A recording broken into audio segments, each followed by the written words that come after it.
방송에서 제공하는 부동산 정보에 대해서는 방송사에서 책임지지 않습니다. 결과에 대한 책임은 투자자 개인에게 있습니다. 시청자 여러분 안녕하십니까. 이춘모의 재테크 시간입니다. 저번 시간에 약속했던 대로 이번 시간에는 재테크 시간입니다. 재테크 시간. 근데 여기 서울시가 이렇게 보이네요. 그래서 서울시에 뭔데 서울 아름다운 서울 재건축 재개발 하느냐. 그래서 서울의 부동산이 어떻게 사판짜여지고 있는가를 집중적으로 1시간 동안 제가 안방 세미나를 해드릴 테니까요. 편안하게 또 지방 시청자분들은 서울이 이런 곳이 불타고 있군, 이런 것 때문에 이렇게 좋아하는구만 하고 서울을 다시 볼 기회가 있고요.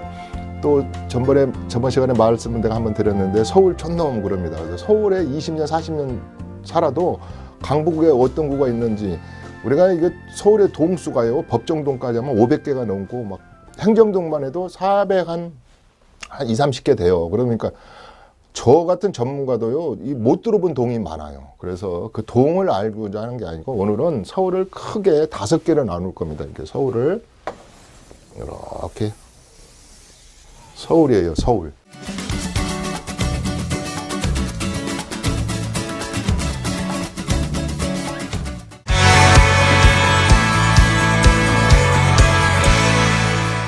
서울이 이렇게 커졌어요. 옛날에는 요만했어요. 이성계 장군이 모학대사를 모시고 저기 홍제동 고개를 넘어서 1394년대 도성을 쌓을 때만 해도 서울은 요만했죠. 그 당시 10만이었다든가요. 1394년도 이렇게 저기 개성에서인가요? 개성에서 이렇게 천도를 하잖아요. 서울. 이렇게 서울이 됐습니다. 그래서 이렇게 서울에 전번 시간 한번 했죠. 이렇게 했는데 지금 가장 핫한 핫스팟 지역이 어디입니까? 핫스팟. 핫플레이스.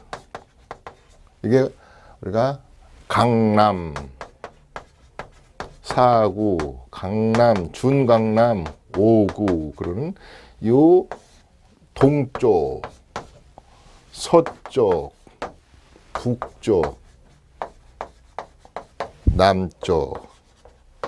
그래서 동쪽에 남쪽 여기를 아주 그냥 누구나 갖고 싶고 하는 요 동을 빨갛게 이렇게 쳐렸습니다. 이게 동남권이랍니다. 동남권. 여기 뭐가 붙어 있죠? 일의 신도시. 여기 또 뭐가 붙어 있죠? 가밀지구. 시청자 여러분 보이시나 모르겠다. 여기 뭐가 붙어 있죠? 과천. 이렇게 붙였잖아요. 보기만 해도 일의 신도시 하나, 우리 아들 하나 사줬으면 좋겠고, 뭐 또 내가 좀 분양가가 싸니까 가밀지역, 하남시, 과천, 가장 쾌적하고 이런 곳, 강남 4구, 서초구, 송파구, 강남구.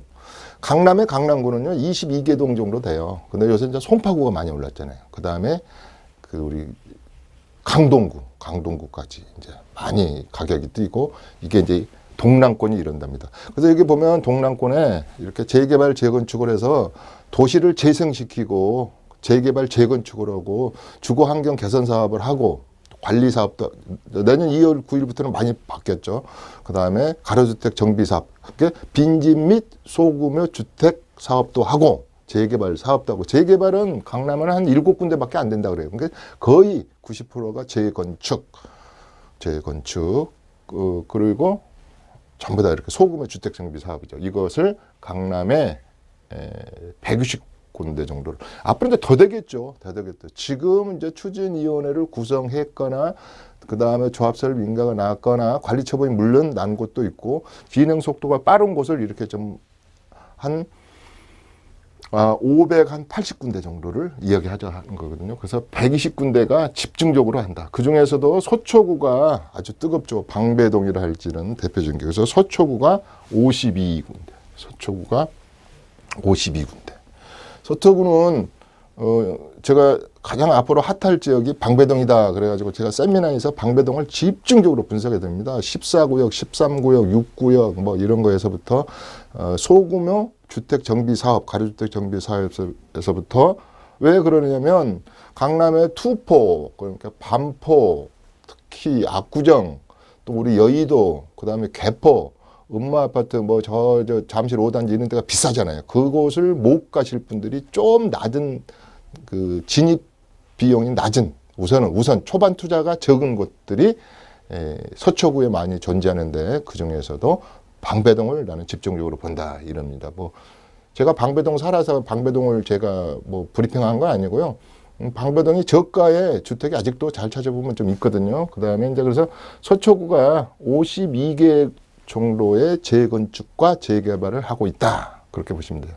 그 다음에 이제 강남은 재건축이 많이 됐고, 아다시피 빌딩 숲으로 많이 덮여 있고, 또, 물론 이제 아파트도 많지만 재건축 중심으로 강남에도 재개발은 있어요. 우리 희문고등학교 뒤에 보면은 그 뭐 앳골이라든가 앳마을 쪽도 있고 그런데 뭐 1, 2, 3구역도 있고 뭐 구룡마을이랄지 물론 거긴 도시개발법이니까 뭐 또 여기 저 서초구에 뭐 성대마을 공적 주택을 또 공급하는 지역이랄지 이런 것들이 많습니다.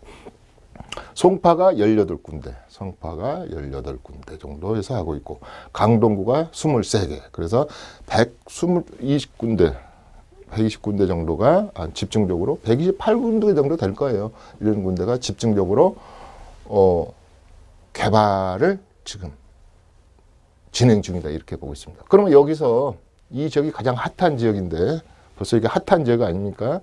이 지역이 4개 구 중에서는 뭘 전략을 세워야 되겠습니까? 자, 일단은 집 없는 분들은 공적 주택 혜택도 받아야 됩니다. 대표적으로 우리 수서 역세권 사업을 하는데도 앞으로 한 2,000세대 정도의 임대주택용, 그러니까 신혼부부랄지 사회적 배려자를 위한 주택을 짓고 있고 수서가 앞으로 5개의 노선이 가는 것이죠. 뭐 수서에서 강주 가는 거, 뭐 동탄까지 가는 거, 뭐 여러 가지 선들이 있잖아요. 3호선, 그 다음에 또 분당선, 뭐 이런 것들이 있기 때문에 강남은 특히 동남권에는 공적 주택도 기회가 있으면 꼭 받으십시오. 신혼부부들할지 그 우리가 행복주택도 그렇지만 받으십시오. 두 번째, 재건축이 가장 왕성하게 지금 뭐랄까 트랜스퍼 헌집이 새집으로 가장 고가에 매매가 되고 있다. 또 하나는 이미 재건축이 끝나서 5년 이내, 7년 이내, 10년 이내의 주택들은 굉장히 비싸죠. 이게 제일 비싸죠. 현재 지금 입주한 아파트 쓰면 이게 좀 비싸다. 또 강남에는 어떤 것들이 있냐면 물론 강북에도 있지만 MXD 그냥 최고급형 주상복합 아파트들도 줄비하죠. 그래서 아까 말한 대로 그런 재개발, 재건축, 공적주택, 그다음에 청약시장 이런 것은 이렇게 달력으로 칼렌더를 쫙 만들어놔서 과천은 벌써 1월 31일부터 청약을 당해 거주자부터 지금 청약을 받고 있고 많다 그랬습니다. 이게 그래서 앞으로는 제가 재테크 시간 할 때는 지방에 뭐 제가 부산을 그렇다고 뭐 이런 식으로 분석할 수도 없고 뭐 강주를 분석할 수 없고 대구를 분석할 수는 없습니다. 그래서 어차피 재테크의 이 선호도로 할까 이런 것이 서울 및 수도권이기 때문에 서울 및 수도권을 중심으로 우리가 또 경기도 내에 또 30개가 넘는 시를 중심으로 어떻게 도시 재생 사업이 이루어지고 있나를 이야기할 겁니다. 재테크 시간에는. 그래서 이 서초에 강남에 송파에 강동에 가장 핫한 지역이 여기다. 동남권이다. 이렇게 보시면 되겠습니다. 그 다음에가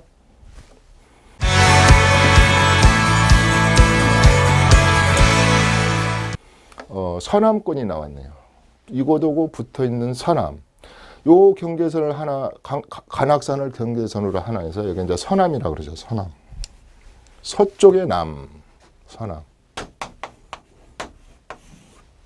자, 한강이 이렇게 보시다시피 요렇게 해서 요렇게 흐르는데 이렇게 하는데 25개 구입니다. 서울시가 25개 구 중에서 11개 구고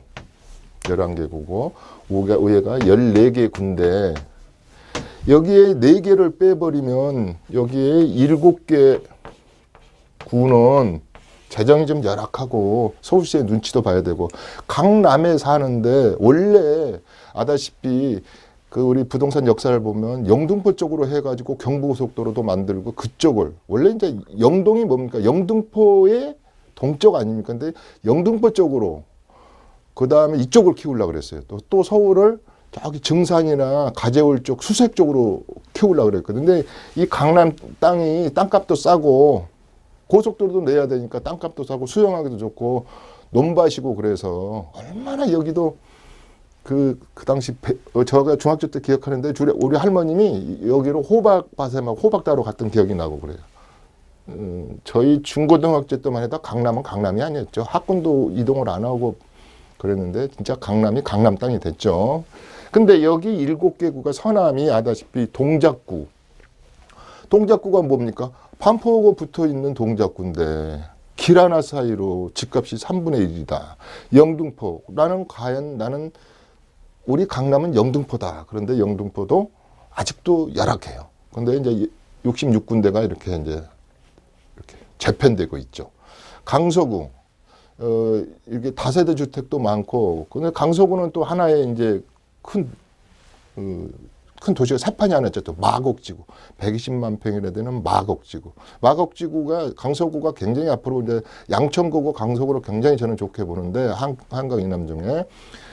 너희만 강남이냐? 우리도 강남인데, 그래서 마곡지구랄지 살림집이 좀 부족해요. 그래서 특히 양천구는 아다시피 1단지에서부터 14단지에 걸치는 그 목동 아파트가 이제 30년이 도래했으므로 30년이 도래했단 말이에요.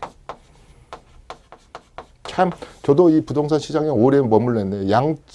저기 우리 동남권의 해밀리 아파트 선수촌 할 때요. 그 분양할 때 처음 분양할 때 그 모델하우스도 가가지고 제가 덜덜 떨던 기억이 나는데 그 당시 해밀리 아파트 32평 분양가가 4,300만 원이에요. 68평 분양가가 얼마인지 아십니까? 1억 2천. 안에 사우나 시설도 있어요. 방도 6개고. 134만 원이었어요, 분양가가. 88년도가 그랬단 말이에요. 그러니까 그때도 제가 부동산을 하고 있으니 벌써 30년이 넘네. 그 전부터 했으니까.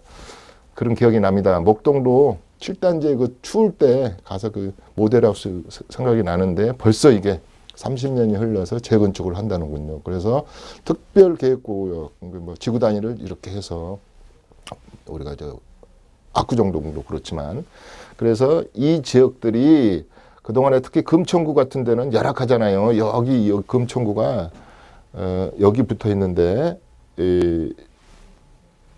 이게 우리가 공인중개사분들이 있잖아요.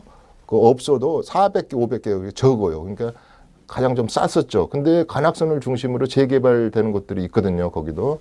또 관악구도 보면 신림동을 중심으로 재개발, 재건축들이 있어요. 그래서 관악구 16개, 금천구. 영등포가 좀 많죠. 너무 열악하니까. 양천구, 구로구. 그러면 이제 이 서남권은 저는 이렇게 봅니다. 강남권 때문에 아직은 3분의 1 가격이죠. 그렇지만 이제 도시가 재편되고 전철 노선들은 다 좋죠. 전철 노선은 좋고 좀 더 전철 노선이랄지 이런 그 인프라들이 갖춰주면 이제 물론 강남보다는 막 학군이랄지 여러 가지 의료 시설 뭐 이런 것은 아직은 따라가기는 미약하겠으나 여기서도 재테크를 잘 고른다면 이 뜨거운 핫스팟 지역에 들어오는 게 너무너무 힘드니까 북으로 갈래, 서로 갈래, 남으로 갈래 했을 때 저는 앞으로 이 새 아파트들이 잘 지어진다면 싼 값에 좀 진입비가 조금 아직은 싸죠. 그래서 서남권을 주목하라. 그래서 서남권에 예컨대 2호선을 이렇게 해서 이 서클링 2호선을 타다 보면 강남 오는데 세 정거장, 네 정거장이면 와버릴 수도 있고 강남 출퇴근은 어디보다는 좋거든요. 그런데 그동안에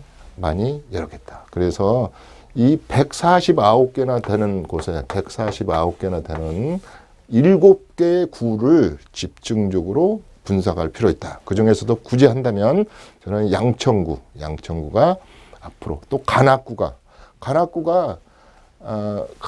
동작구는요 아다시피 강남하고 붙어 있잖아요. 서초구하고 다 붙어 있잖아요. 뭐 한정거장이에요. 그렇기 때문에 가장 핫한 지역은 관악구와 동작구. 동작구에는 뉴타운이라는 흑성 뉴타운이라는 게 있고 그 다음에 아다시피 노량진 뉴타운 또 우리 신길 뉴타운들이 많죠. 관악구도 재건축 재개발 여기도 그래서 서남권 중에서는 양천구 제가 7군데를 아주 그냥 핫스판 지역을 권해드린다면 양천구 중에서도 9호선 라인에 어디를 사셔야지 아직 한강도 보이고 최고 집값이고 뭐 학군도 최고 좋고 그런 곳이 양천구다. 그래서 양천구는 잘 사셔야 돼요. 9호선 라인 쪽이 있고요. 제가 또 여기서 이것은 좋습니다. 저것은 좋습니다. 그러면 또 전화가 콜에 와요. 그러니까 양천동이 신정동 쪽에 양천구가 있고 또 요 1단지 쪽에 양천구가 있거든요. 그런 것을 잘 좀 구별해서 사야 된다. 뭐 어디가 좋고 어디가 나쁘다는 건 제가 말씀을 못 드리겠습니다. 그래서 다시 말하면 관악구하고 여기서는 이 관악구하고 이 동작구하고 양천구하고 이런 데가 주목받을 것이다. 이렇게 얘기를 했습니다. 다음에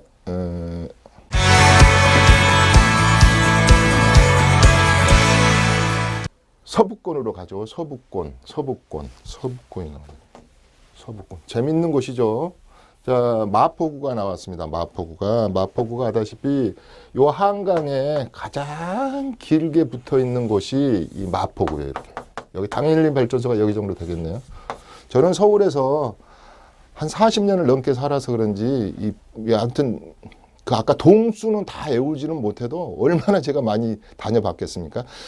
저는 제가 이거 핸드폰은 아닌데 이게 핸드폰이라 그러면요. 저는 이 속에 발품을 엄청 제가 팔 거 아닙니까? 이런 데를 서울하고 수도권을 이 속에 사진이 계속 모아놓은 게 한 10,000장 정도 돼요. 10,000장 정도. 그러면 여기 가서 조합장하고 인터뷰한 거, 거기 열악한 거 찍어놓은 거, 여기 도로 찍어놓은 거, 진행도 해놓은 거.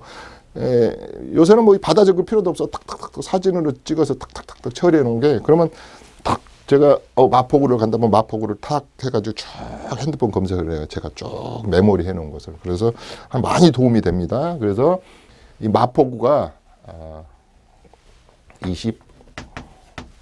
25개 곳에서 집중적으로 된다. 이렇게 이야기할 수 있어요. 그래서 전번에 청약할건 중에 만리 3구역 마포구가 유일하게 학군이 좀 안 좋다. 여의도도 가깝고 금융 이런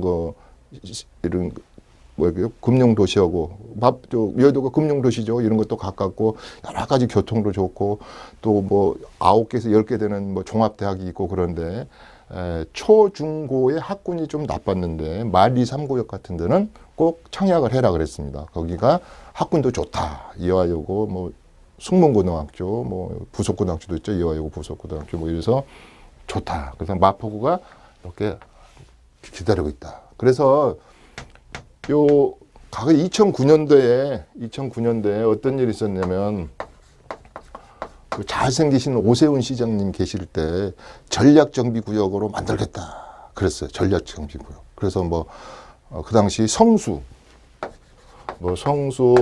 반포, 여기 여의도, 압구정 이래가지고 전략정비구역이 뭐예요? 그냥 말로 전략정비죠. 속도를 가미해서 빨리빨리 개발이 되게 하겠다. 층수 제한도 50층까지 하겠다. 그런데 성수동만 빼고 여기만 빼고 이따 여기 좀 이야기를 할까요? 나머지는 그냥 해제를 시켜버렸잖아요.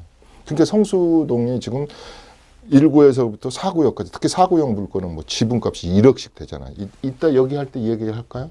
아무튼 마포구도 이렇게 됐는데 마포구도 균형발전 촉진지구 뭐 합정동 주변으로 그 다음에 구수동 신수동 이쪽으로 개발 계획이 당연히 발전소도 지하로 들어가고 또 과거에 합정동 같은 데는 한강 둑이 무너져 가지고 바닷물이 들어왔었잖아요. 그래서 거기를 개발을 막 처음부터 한다 그랬는데 마포구 아파트 값은 비쌉니다. 전번에 제가 마포구 하면 이렇게 네모재기로 이렇게 얘기해 준 적이 있어요. 여기 이렇게 탁 해서 대흥역하고 여기 어딥니까? 여기 위에는 이제 부가현 지구죠. 서대문구 쪽이고 여기 이대역하고 요 9개역, 애호개역 이쪽 요런 데가 지금 굉장히 핵심 지역으로 있다. 그러니까 마포구하고 서대문구, 은평구는 좀 뒤쪽으로 몰려나 있으니까 여기 마포가 이렇게 보십시오.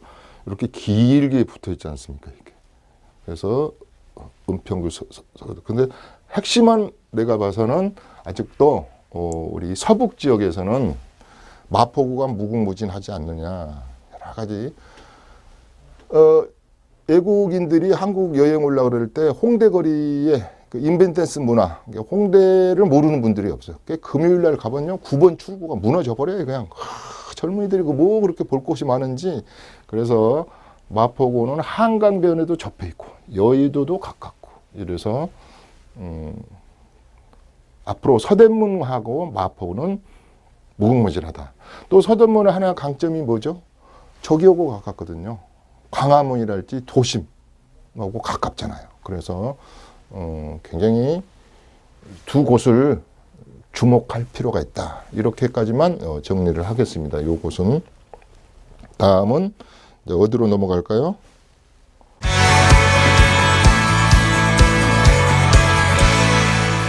동북으로 왔네요. 이제 동쪽에 북. 아까 여기 성수동역이, 여기 성수동역이 어디야? 광진구고 성동구. 이쪽은 아다시피 2호선이 지나가면서 광진구가 제가 뭐라 그랬습니까? 광진구는 우리나라에서 아파트가 제일 적은 지역이에요. 거기가 단독이 많아요. 아마 8대2 정도 될 거예요. 그런데 저 위로 노원군이나 이런 데 쪽으로 올라가면 저 강북구, 도봉구로 가면 뭐 아파트가 한 75%가 넘잖아요. 그런데 역시 성동구하고 광진구 8군데, 이 동부지청도 지금 저 송파구 문정타운으로 옮겼죠. 성동구 한강변이죠. 그다음에 뭐 샘평가 무슨 먼지 많이 나는 그 회사가 뭐더라? 그것도 옮긴다 그러고, 이게 또 그다음에 우리 서울의 숲이라 할지 뭐 가장 비싼 데만 많잖아요. 그 성동구하고 강진구 그쪽으로 용산구 쪽으로 들어져 있는 뭐 이건 말씀해도 되겠지 뭐 트리마제, 그다음에 네미안, 첼리투스, 갤레리아 포레, 뭐 이 서울의 숲에 있는 것들이 그냥 47층에서 50층대 이런 MX대 아파트들이 쫙 있는 곳 아닙니까? 그다음에 이제 이렇게 노원구 이런 데 상계동이나 이런 데로 가면은 또 재건축, 뭐 3단지 같은 거 뭐. 그래서 동북권에 162곳을 한답니다. 그러면 역시 핫한 지역은 성동구하고 광진구다 이 말이죠. 그다음에 진입비가 비싸죠. 용산구에 우리 한남 3구역 물건이나 성동구에 전략정비구역 내에 있는 물건은 성동구가 더 비싸죠. 광진구는 너무 서울에 송파구가 딱 붙었으니까 이렇게. 이 중에서 가장 핫한 지역은 역시 성동구하고 광진구다. 그 다음에 일부 동대문구에서도 30곳. 그러니까 굉장히 많죠. 그러면 162개의 곳이라는 것은 뭘 의미하면, 원래 뉴타운 개념이 강남은 토지구역정리 사업을 해가지고 인프라가 어느 정도 갖춰져 있었어요. 강남 4구는. 그러니까 비싼 거고. 그런데 전혀 손을 못 댔던 지역이 강북 지역 아닙니까? 저는 재개발, 특히 이제 재건축보다 재개발, 그 다음에 뉴타운 사업, 그 다음에 가로주택 정비 사업, 다시 말해서 2월 9일 날 받게 될 소규모 주택 정비 사업은 주로 강북에서 이루어질 것이다. 그럴 수밖에 없다. 너무너무 2003년도부터 지금까지 15년 동안 방치된 곳이다. 진짜로 화장실 하나 못 고쳤다 이 말이죠. 고칠 수가 없었다. 뭐 그런 곳이다. 그래서 많이 해제되기도 하고 그런 것이 동북권이다. 그래서 동북권을 다시 한번 한다면 성동구하고 광진구하고 나머지 구들은 또 하늘과 극기다. 그러니까 결국은 한강변. 우리는 왜 이렇게 한강변 뷰를 좋아하는지 모르겠어요. 그래서 성동구, 광진구, 용산구 이 세 개 라인이 굉장히 강세를 나타내고 있는 것이죠. 뭐 여기 굳이 말한다면 이따 종로구라 할지 동대문구 뭐 여러 가지 할 얘기가 있습니다만은 그건데 다음에 이렇게 낱개로 하나하나 이렇게 다음에 오늘은 동북권 얘기만 하고 가겠습니다. 그래서 낱개로 하나하나 나중에 띄어서 또 디테일하게 할 테니까요. 오늘은 162개 곳에서 이렇게 활발하게 하고 있다더라. 그래서 광진구하고 성동구가 굉장히 핫한 지역이다. 용산구하고 같이 이렇게 보시면 되겠습니다.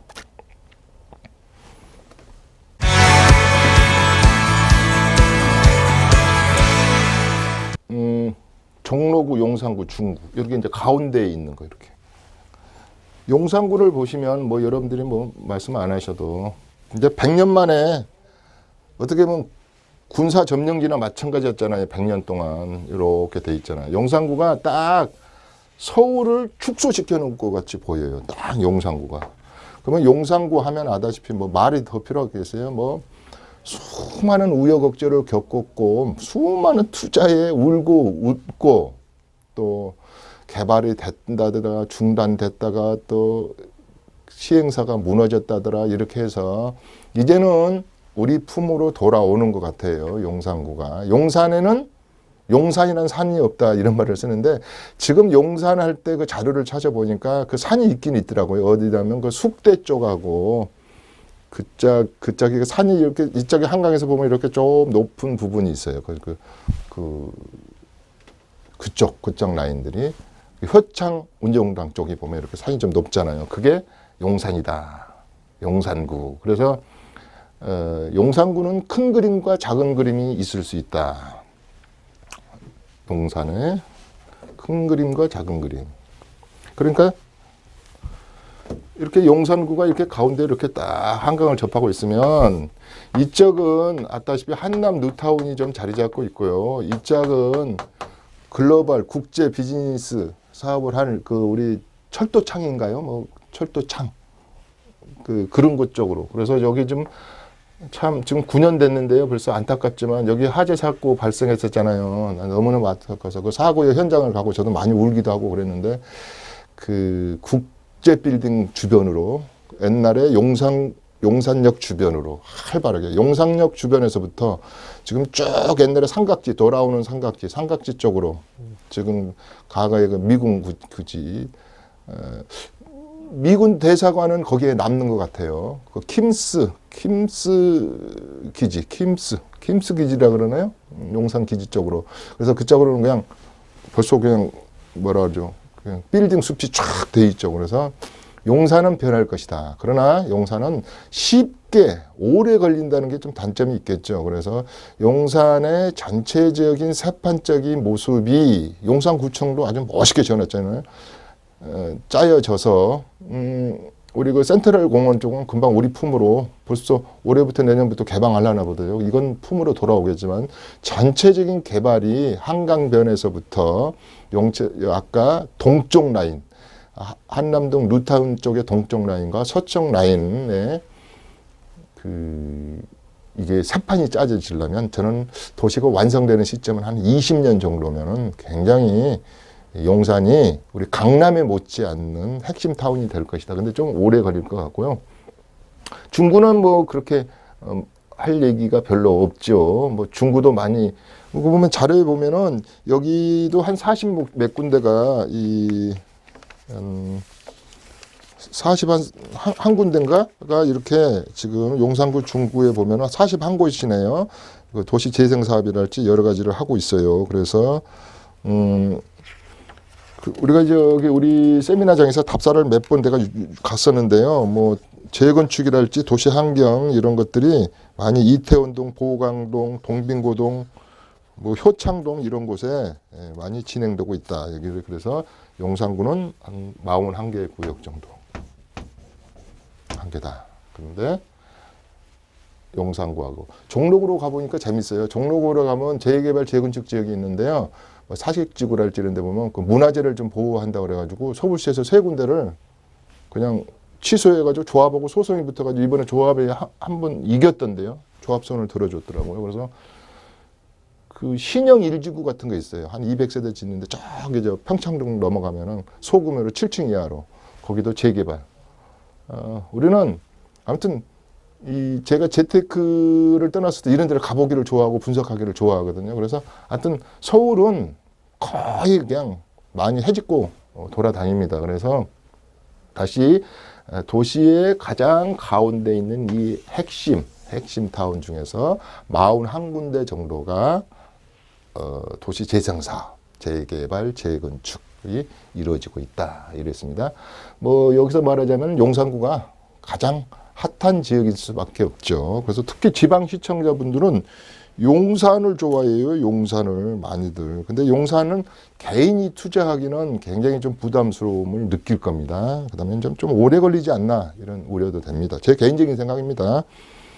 또 용산구청장님이 들으시면 뭐 오래 걸려, 우리 강남보다 더 앞서갈까 이럴 수도 있겠죠. 동남권 했고, 아까 영등포구 했고, 그 다음에 마포구 했고, 동북권까지 했어요. 이렇게 5가지 이렇게. 자, 결론 들어갑니다. 이제 결론 이렇게.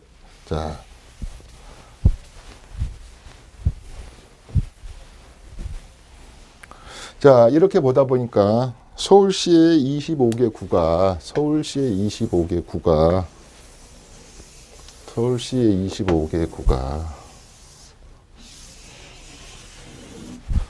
자, 도시 재생, 도심 재생이다. 도심을 재생하고,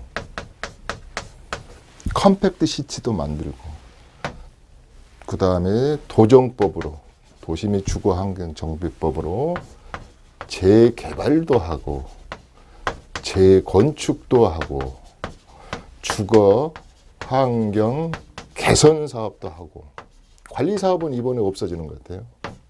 그 다음에 가로주택 정비 사업은 빈집 및 소규모로 주택 정비 사업을 한답니다. 서울이 3가지라 그랬어요. 서울.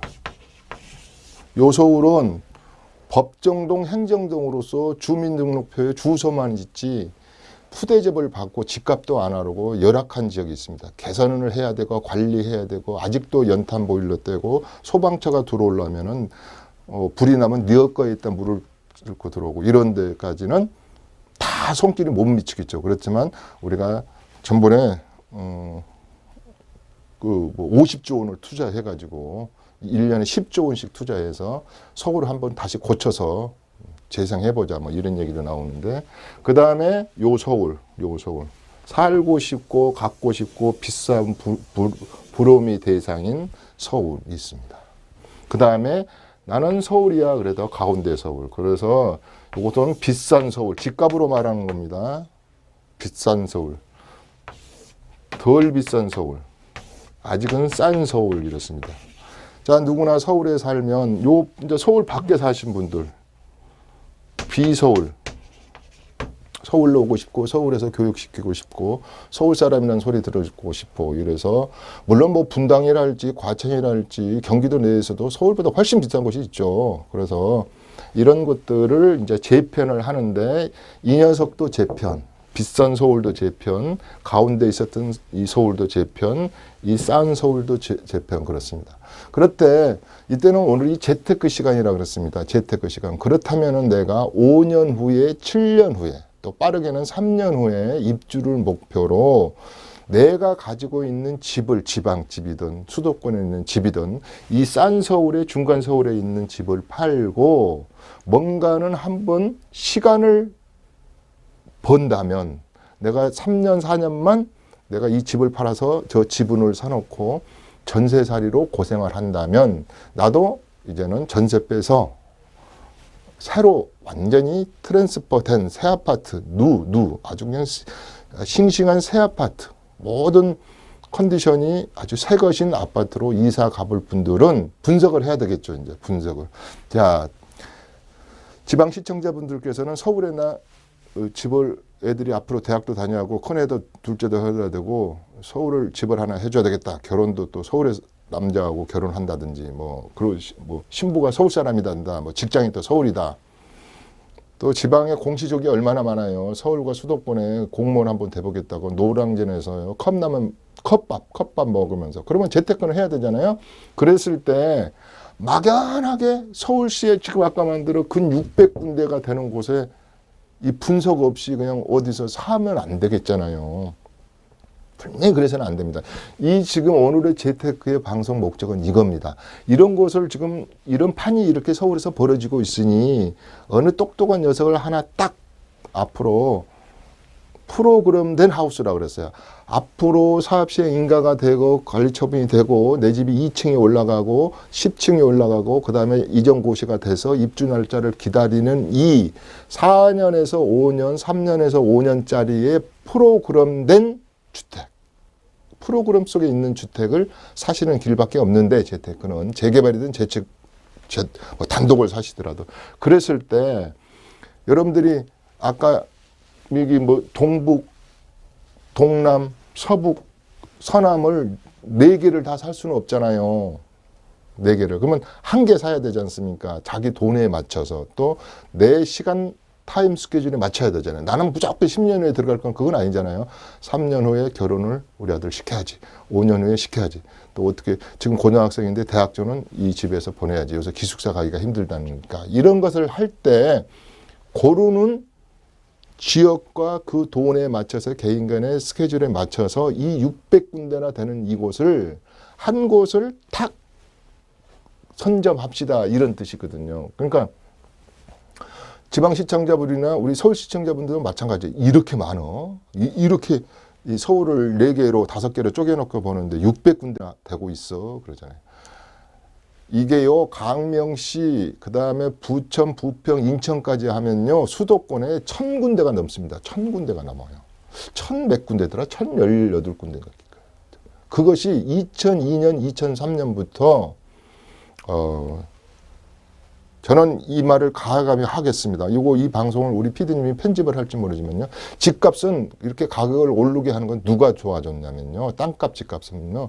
정부와 정치가들이 도와줬어요. 과거에 저는 40년을 지켜본, 현장에 지켜본, 증인입니다. 증인. 왜냐하면 과거에 우리 노태우 정권의 후보 시절에요. 뭐 서산, 당진, 음마아파트 어디 전부 다 이 칸보이 차 몰고 다니면서요. 여기를 개발해 주겠습니다. 여기를 뭐 공장을 지어 주겠습니다.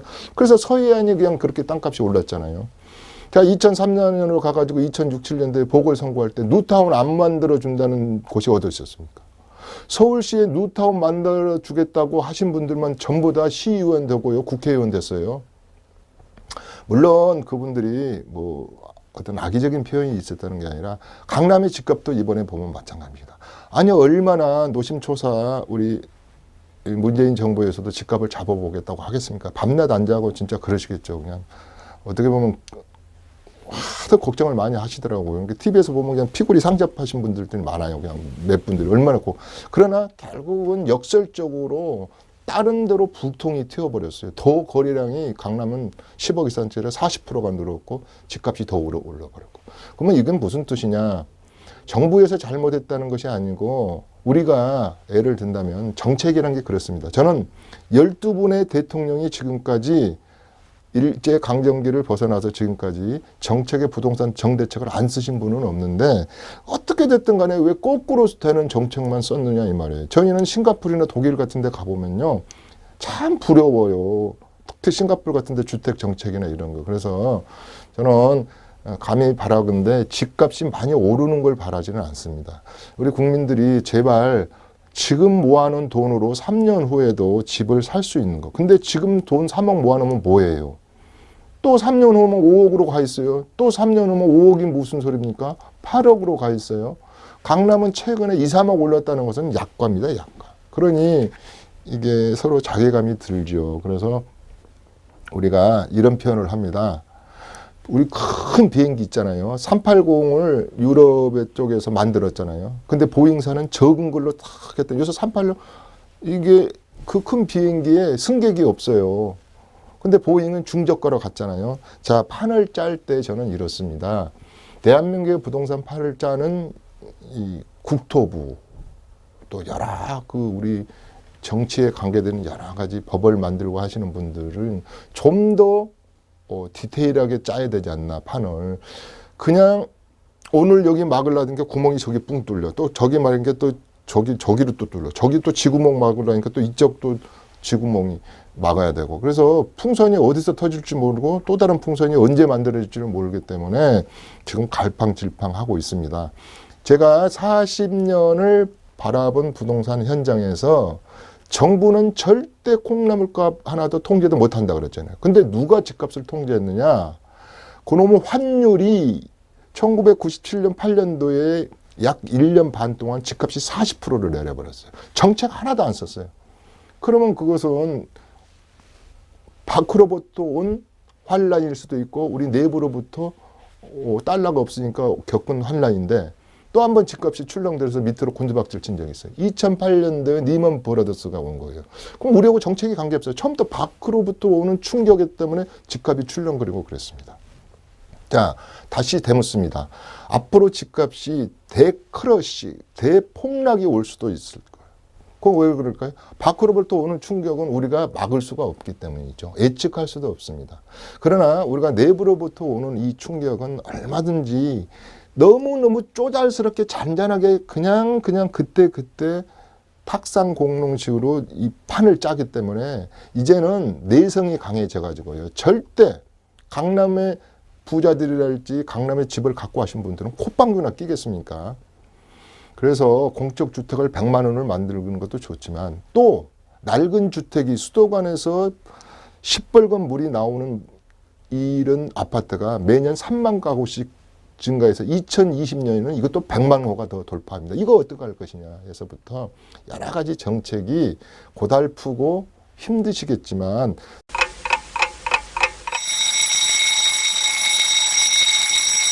정부는 그렇게 여러 가지 다주택자랄지 세금이랄지 여러 가지 보유세를 만지작거린다든지 고가의 1세대 1주택자도 좀 만지작거린다 할지 여러 가지를 판을 짜고 있죠.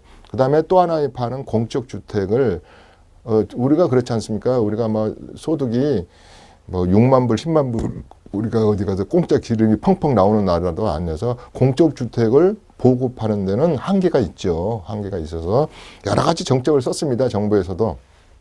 너희 임대 아파트 애들하고는 안 놀아. 그래서 그걸 없애기 위해서 또 소셜 믹싱으로 해서 섞어서 지어보기도 하고 임대 아파트도 많이 지었는데 또 실패해 보기도 그랬습니다. 그래서 첫째는 우리 시청자 여러분들이 앞으로 공적주택은 어느 정부든 다음 정부든 또 다다음 정부든 OECD 수준의 9에서 14%까지는 공적주택을 싼 값에 제공을 할 겁니다.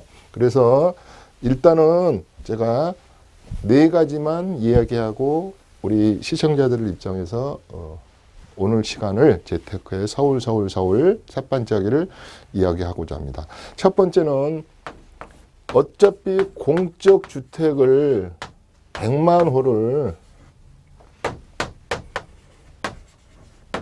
100만 가구를 여러 가지 신혼부부, 사회적 배려자, 청년층, 대학생에게 저가의 공급을 한다고 하니 여기에 공급에는 크게 2가지가 있겠죠.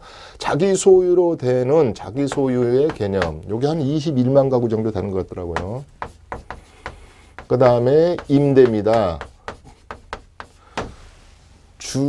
주택은 그야말로 거주하는 시프트, 거주하는 개념이죠. 국가의 집이죠. 공적주택이죠. 그렇지만 내가 8년, 10년, 5년 편안하게 적당한 대가를 지불하고 비싼 대가가 아니고 살 수 있는 집을 공급한다는 겁니다.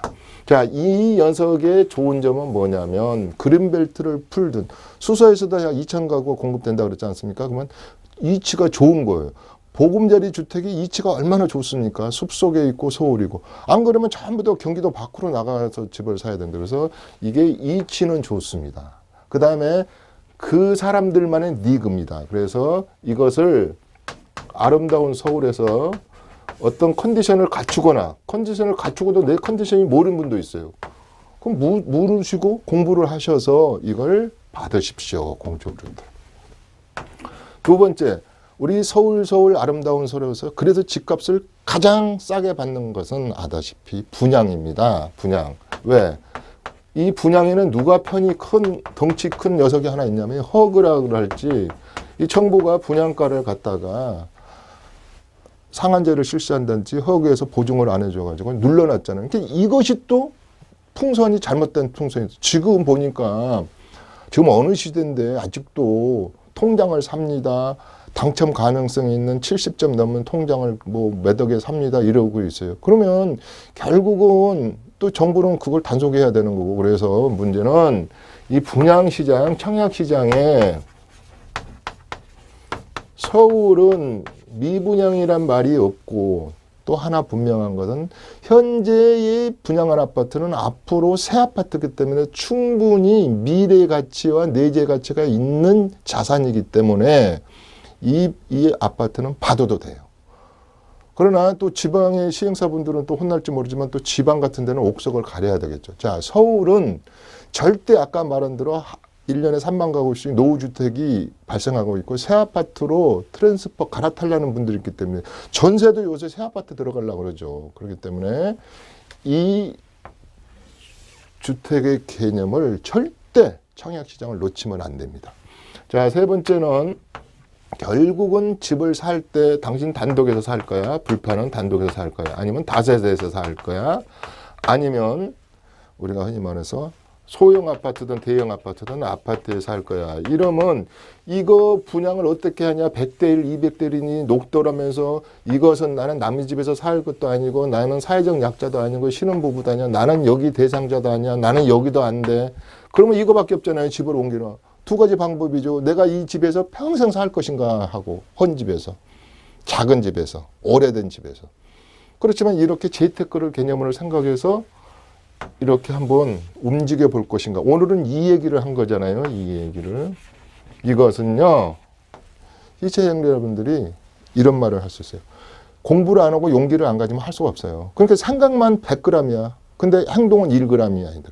제가 그랬잖아요. 전번에 그랬습니다. 자, 벌꿀을 본두자. 벌하고 꿀.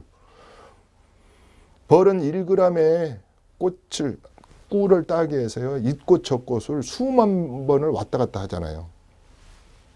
이거 600군데 정도 되는 거요. 맘 먹고 돌면 3개월이면 돌아요. 운동화 2컬을 신고 도시락 싸가지고 다니면. 근데 그렇게 해라는 뜻이 아닙니다.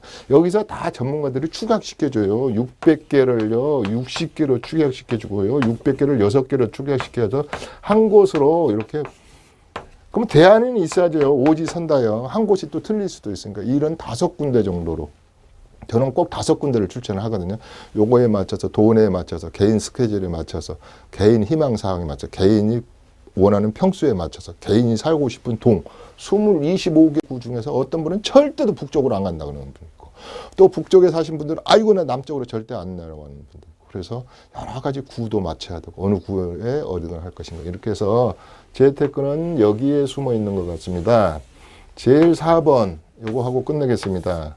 이것까지는 좋은데 이걸 잡으려다가 시드머니 날리지 말라는 말을 많이 하고 싶습니다. 제가 4번이 강점일 수도 있어요. 재테크를 차라리 안 하는 게 낫지, 잘못된 방법으로 재테크를 재산을 불리려다가 저는 10명 중에요 6명이 선택을 잘못한 걸 봐왔습니다. 잘못된 선택이죠. 오르기는커녕 추가 분담금도 제대로 못해, 조합 한 번도 안 가봐, 그냥 나이 드시고 뭐 하면 기만 얇아진다 그러잖아요. 조합도 가봐야 되고, 추가 분담금이 언제인지도 나가고, 부동산인데 4개 이상을 가봐야 된다 그랬잖아요. 전번에 3개인데 요새 하나 더 늘었어요. 똑똑한 이렇게 오래된 부동산도 가보고, 그러니까 할아버지 부동산도 가보고, 요새 22에나 21에 그냥 세법도 잘하는 이런 부동산도 좀 가보고, 전문가 도움도 받고, 이렇게 해서 4번의 시드머니를 잃지 말라는 것이 제일 중요하겠습니다. 그래서 가장 3번을 많이 합니다. 1번과 2번이 없기 때문에 서울 아름다운 서울에서 새로운 곳으로 트랜스퍼해서, 나도 25평도 좋고 22평도 좋고 33평이면 더 좋고, 집에 새 집에서 살아보자 하자. 지방의 시청자분들은 우리 아들에게 저런 집을 하나 사주고자 하시는 분들은 이 3가지 방법, 요 4가지 부분은 요건 죽을 사자. 재화. 이것부터 배워야 된다. 에버스 셀렉션, 잘못된 선택을 안 하는 것부터 배워야 된다. 4번이 그러려면 중요하겠죠. 자, 오늘 이치모의 재테크, 서울, 그리고 또 다른 서울. 또 다른 서울은 내가 원하는 새 아파트 서울, 새 판짜기 600군데 정도에서 도시 재생과 주거 환경을 개선하는 사업들과 정비하는 도시 및 주거 환경을 개선, 관리, 이런 사업들이 벌어지고 있다. 얘기를 했습니다. 자, 구별로 바라본 이춘모의 도시재생 얘기 여기서 마치도록 하겠습니다. 다음 시간에 다른 주제를 가지고 시청자 여러분과 함께 하겠습니다. 감사합니다.